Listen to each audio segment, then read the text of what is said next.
Hello! So, I've been wanting to make this little video about my lovely, she says sarcastically, new diet that I have to follow that was recommended by my nutritionist. We're eliminating a bunch of foods to hopefully see if it will help my acid reflux and other digestive issues. So, I wanted to talk to you about my low FODMAP diet, and first and foremost, I wanted to talk about FODMAP Fails, because there's been a few. I mean, there's only really like two specific things I'm going to try to talk about like right in this video now, but it's been difficult trying to find food that works. It's very difficult. So, I want to start out by talking about this very disgusting ravioli that was, I believe it's called Cante's or Conte's gluten-free ravioli, and it's like 3 cheese ravioli. It is the most disgusting thing I have ever eaten. And it literally is like biting into plastic, because you know, the ravioli noodle stuff, biting into plastic, and then there's like this very dry, crumbly cheese inside. It was disgusting, and I'm gonna put a picture in here to show you what the brand looks like and to tell you to avoid it, especially if you are looking into low FODMAP foods like I have to. Before I go on, I'll add a little bit more details about how low FODMAP basically means no wheat, no garlic, no onions, or anything related to it. There's a huge list of things that I can't eat and a much smaller list of things I can eat. It's great. Fortunately, though, I have to look on the bright side because that's what I do. I am able to have dairy products. So I wanted to show you guys quite a few of the things that has literally been keeping me alive, it seems. But before I move on to that, I wanted to add that it is very hard to find gluten-free bread that actually tastes good. I don't mind sourdough. Most gluten-free breads taste like sourdough. Mike and I first tried just replacing the foods we already ate with like the gluten-free version, which is how we discovered that ravioli. And one of the things we make are these sandwiches that have chicken and bell peppers, which I can have bell peppers, which is great, and cheese, and we put it in like hoagie bread, right? I can't have hoagie bread anymore, so we tried this other sandwich bread. They were like these square ciabatta bread things, and they weren't very good. It's very crumbly and dry, and unfortunately a lot of the gluten-free breads are like that. But my favorite one that I've found that has been sustaining me, been using for everything, is called Scar. This is one of the recommended brands as well. So this is Scar gluten-free white bread. The problem with this though, this is so tiny. This is so tiny. It's like I feel like it's like only half a foot almost. Maybe a little bit longer than that. And if you look inside, the bread slices are really tiny too. I don't understand why they can't make the slices bigger, especially for the price. This costs $7 to have a few slices of proper bread, because the 2 outside layers are just so small they don't even do well for sandwiches, so you have to do like the middle of it. And yeah, so $7 for such a small loaf of bread that you also can't use all of because there's pieces that are too small. It's very annoying, but this bread works for a lot of things, and it's what I've been using. Alright, moving on. Now, we tried this with that ravioli one night that I had. I found these Brazil bites. They're gluten-free, vegetarian, soy-free. I can't have soy either, so that's good. And it's 3 cheese Brazilian bread, and these are actually pretty good. Like, you can get sick of them really fast, honestly, if you have too many of them. But it's like these just little dough balls that have like cheese inside them and stuff, and that has been a lifesaver for sure. In terms of frozen foods, I also have been using buckwheat what? Buckwheat wild berry. I believe there's no real wheat in this, not like the regular. Buckwheat is different, and I'm able to have it. Enough said. I finally said it. All right. So yeah, so these wild berry waffles have been really helpful too. And as far as breakfast things go, I also found this cereal that is called Cascadia Farms Organic Gluten-Free Honey Vanilla Crunch. I have to be careful with honey, but it's actually at the end, really close to the end of the ingredients, so that means that I can have it, because that means there isn't that much.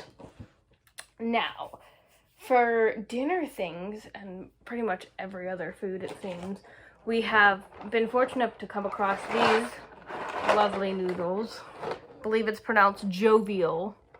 And these are fettuccine noodles, gluten-free pasta. And we just had this the other night with a fettuccine, which I can have with a shrimp fettuccine. I'm able to eat shrimp, which is great. And the shrimp fettuccine, we found a sauce that had minimal ingredients in it, so we're able to use that, which is great. And then one of our quick staples that we've been using almost constantly, it seems, is Kraft macaroni and cheese, but the gluten-free kind. Now, most gluten-free things are made from brown rice or corn pasta. Corn and rice are a safe bet. We recently, Mike and I, made rice with our Instant Pot that we have, and that actually turned out really well. We ended up making way more than we needed to, but hey, it was our first test run, and we've been having a bunch in the fridge that we can eat with everything. Now, snacks. This is my favorite part, and it's also the only way I've been able to stay sustained through this entire thing, because when I'm starving because I couldn't figure out the right foods to eat, or I have small servings, these snacks are what keep things together for me, I swear to God. So first I'm going to talk about one of the best ones, which is Snyder's gluten-free pretzels. They taste the same, which is fantastic. They're actually crunchier, which is really fun if you like a crunch of pretzels. And this has been, even Mike likes these a lot, and this has been a really good snack staple.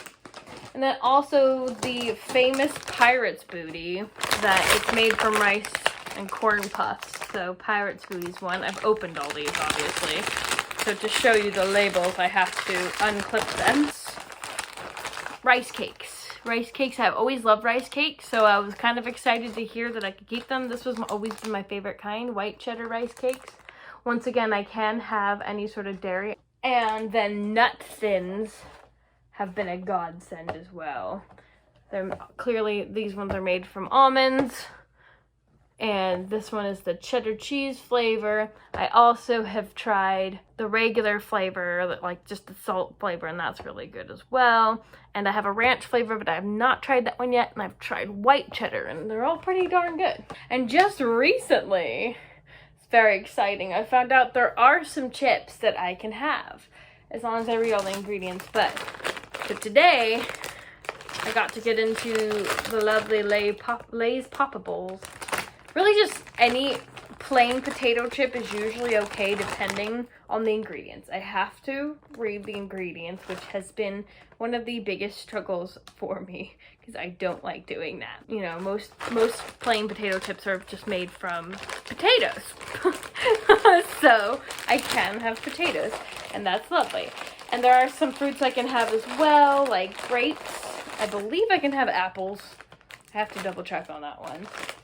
But I can't have things like raspberries or blackberries or blueberries, or if I do, it has to be like a really small amount.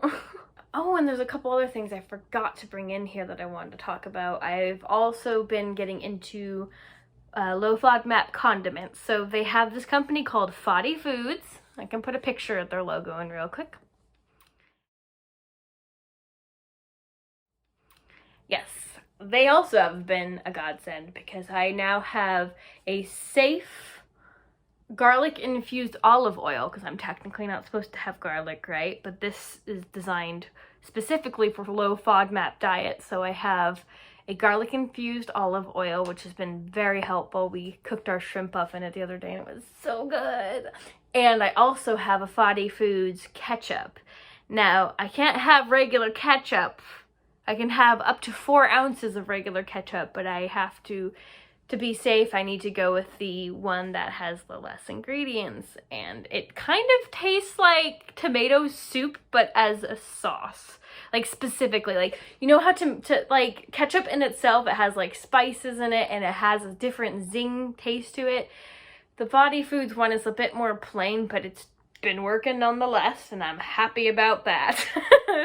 Because ketchup is a very important thing to me. My whole life, it has always been very important. I'm also able to have a lot of potato-based things, so I can have fries and I can have tater tots. So when we make our lovely gluten-free mac and cheese, like we probably will tonight, we usually will have tater tots with it. So not the healthiest in the world, but like it fills you up, right? Ooh, I have a couple more things I almost forgot about. This is getting really long, I'm sorry. I was like totally sold on the fact that I finished. So another thing that has been keeping me, you know, sane is I found this guacamole that doesn't have garlic in it or anything. It has just basic, it has jalapeno pepper in it, which I believe I am allowed to have. And it has a couple of different things like cilantro and stuff, but that's all good for me. And avocados are fine as well. So this has been incredible, having this guacamole dip, because I really like ranch and carrots, for example. It's one of my favorite snacks. And you can't find a good ranch that I can have, because most of it has garlic in it, and I'm not making it from scratch. So I found this guacamole, and it's fantastic, and I can use it for a lot of things. I even put it on a sandwich the other day, and it's great. And last but not least, cookies! Alright, so this is a cookie I heard about ahead of time before I started shopping. Gluten-free Tate's Bake Shop. Uniquely crisp, deeply delicious. These are actually really good. They're very thin. They're kind of grainy like it crumbles, but it's like the good kind of crumble. It's really good. These are super good. And then the other day on our shopping trip, I found these lovely, gorgeous things in the gluten-free refrigerator section. And they're called Wow Baking Company Soft Baked Chocolate Chip gluten-free